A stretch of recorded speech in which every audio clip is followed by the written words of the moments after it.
The Asics Magic Speed. Is it magic or is it speed? Let's talk about it. So before we get into the video, make sure you like the video, subscribe to the channel if you're already subscribed to this channel watching this content. Thanks so much. Love you guys a lot. Specs for this shoe, I'm going to leave them right here. And I will definitely go over them as well because this will be my first impressions of the Asics Magic Speed overall. So the mindset when I was buying this shoe is that the Zoom Fly 4 is effectively at its end of life. I've reached about 400 plus miles. The shoe isn't reacting nearly as well as it was before. And I wanted to try something in the everyday speed trainer family that was off-brand from Nike and something that could be either a little bit cheaper but still better quality. So I did a little bit of preliminary research, nothing too deep, and I came across the Magic Blast.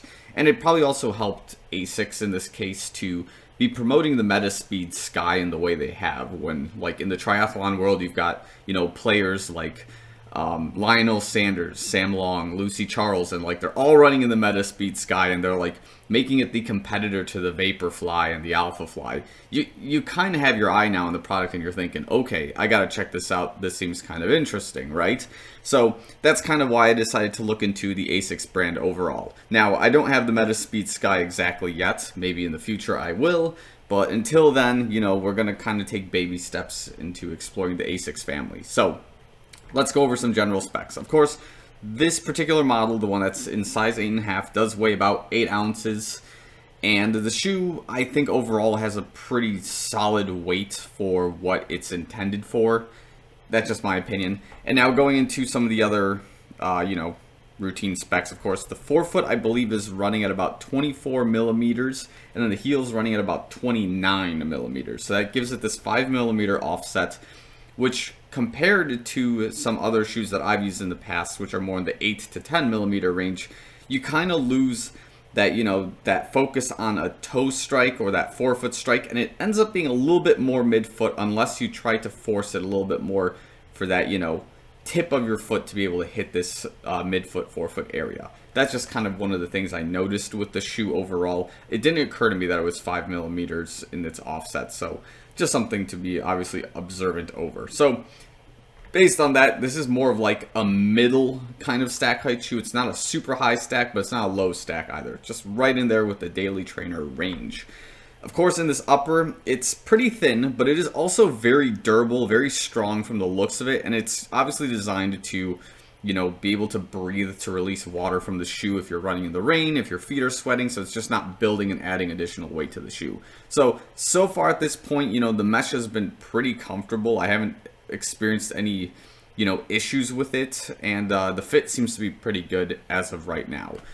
In the toe box, well, not toe box, maybe more in the shoelace textile area, obviously there's no unique pieces here to address. The only thing that I did read about was that the tongue, this is a con that I guess we'll get into later, is something about the tongue being a little bit too short. We'll talk about it a little bit later. In the shoe collar area, there is a bit of, another like soft textile here that's running along the shoe collar that's basically protecting you from the mesh that's on the outside, which could be a little bit more abrasive. So I understand why they put this textile out there, to just kind of prevent that abrasion, kind of give you a little bit of space and a little bit of slack to kind of move your ankle and your foot around in the shoe if you want to. Otherwise, the lock has been pretty awesome from what I've been experiencing. There's also the pillow in the heel there as well. That's been also pretty nice. It's nothing, again, too soft, but nothing too firm. That's going to give you a weird kind of sensation while you're running as well. Based on the midsole stuff, here's where I'm going to issue some corrections from the previous video I had here. This is FlyteFoam, of course, but it is known as FlyteFoam Blast, which I guess is supposed to be the faster version of the original FlyteFoam. And the other piece to correct here as well is that the carbon plate is running about half length of the shoe rather than the whole length and being sandwiched in the middle of the foam layers. And you can kind of guesstimate, if I didn't cut the shoe in half, I can guesstimate that maybe this line here that's running obviously from the foam line to about halfway to the midpoint of the shoe is probably where the carbon plate is lying in this shoe. But again, unless I were to cut it in half or kind of find some pictures online and, you know, get that sorted out, I couldn't tell you exactly where it is. But it is in the first half of the shoe. That's probably what counts in this case. The bottoms of the shoe, so I'll show these off after I did 2 runs with these. One of them was a 7-mile run, about 7.5 actually, and the other was a 10K, and both were on roads. And the bottoms of the shoe, the outsoles, seem to be in pretty good shape overall. They have, you know, this unique design that I've never used before, but has probably existed on multiple Asics shoes if I can guess. So far, the only unique portion of this is that in the heel area, you do have this open area with the Asics insignia, and there is a bit of a foam gap in this heel area. So I imagine if you're a heel striker in this shoe, you may experience a different sensation rather than if you were striking with this midfoot area. So heel strikers, beware, I guess you can say. So let's go into some of the pros and cons of my first impressions. So obviously the pros is that it did answer my question, which was, will it replace the Zoom Fly 4 in my lineup? And the answer is yes. So far at this point in time, it has like a similar stiffness. It has that, you know, similar lock, similar speed feel at the moment, where the carbon plate is going to react to whatever I put into it. And the foam isn't like a Zoom X that's so soft that it sinks and it's just explosive and hard to control. But it does have that more stability, you know, I guess density to it, which is allowing you to have a more comfortable, more stable, more, I guess, relaxed ride. And it's a little bit more responsive to whatever you're putting into it, rather than something that's going to explode at any given moment if you like just inch it a little bit, you know what I mean? So that's something I was kind of paying attention to, and just wanted to make sure those, you know, specs were kind of getting aligned there.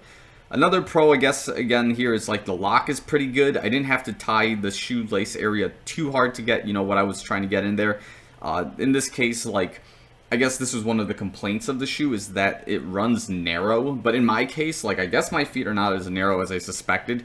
Therefore, the fit is actually pretty good. The one thing, of course, if we start like kind of gradually moving into the cons here, is that in the toe box area, I'm a little bit more cautious about like my toenail length, because I do feel maybe the toe box area getting a little bit compressed, in the sense that my toes will kind of bunch up and they will kind of cut into one another. So that's just something I gotta, you know, pay attention to a little bit when it comes down to locking the shoe. So it runs narrow. I think it's true to size. It's just more of like, you know, external issues to the shoe that I had to pay attention to get correct here. Another con that I guess people were talking about, but I don't really see yet, but I will just address anyways, is the tongue of the shoe. I guess people are saying it's running too short. I think it's like a perfect length, at least for my foot. So in this case, I guess there are some alternatives to being able to fix this issue. I guess one of them, I guess I don't recommend it necessarily, I guess Asics doesn't either, is that this like pull tab on the shoe, where is it? On the tongue right here, you can use this pull tab to pull the tongue if you need to lock it in, but you can also try to run the shoelaces through it, and as you tie the shoe, you pull the laces up. You may be able to pull a little bit more of that tongue if you could. That's just something probably worth trying, maybe experimenting with. I don't 100% recommend it, but it could work. That's just the one thing I would look into. The other con that I had, I think, was particularly in my left foot. There was a bit of like a nervy kind of feeling in the heel area when the shoe was kind of not locked all the way. So lock might be just too good in this case, and I need to like kind of loosen it up just a little bit to kind of give it some space to kind of crack a little bit in this heel area, because the heel guard is pretty stiff. It's, you know, it's not bad. You want it to be pretty rock solid and not too loose, where you can't get a good lock and a good kind of hit on the heel, or on in the carbon plate area. But in this case, I just gotta be a little more cautious, particularly with my left foot.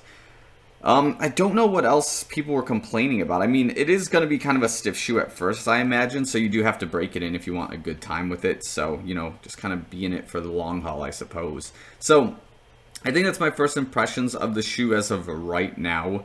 Yeah, definitely, you know, give this video a thumbs up if you enjoyed the review. If you got any, you know, thoughts or questions about the shoe, let me know in the comments below, and I'll definitely let you guys, you know, I'll try to respond to whatever I can, answer any questions I have at this point. But next, I think we will try to do some compare and contrasts to other shoes in my lineup, in addition to seeing how this shoe is going to be looking and reacting after 50 to 100 plus miles and moving forward. So I think we're going to end the video here. Thanks so much for watching. I'll see you guys in the next one.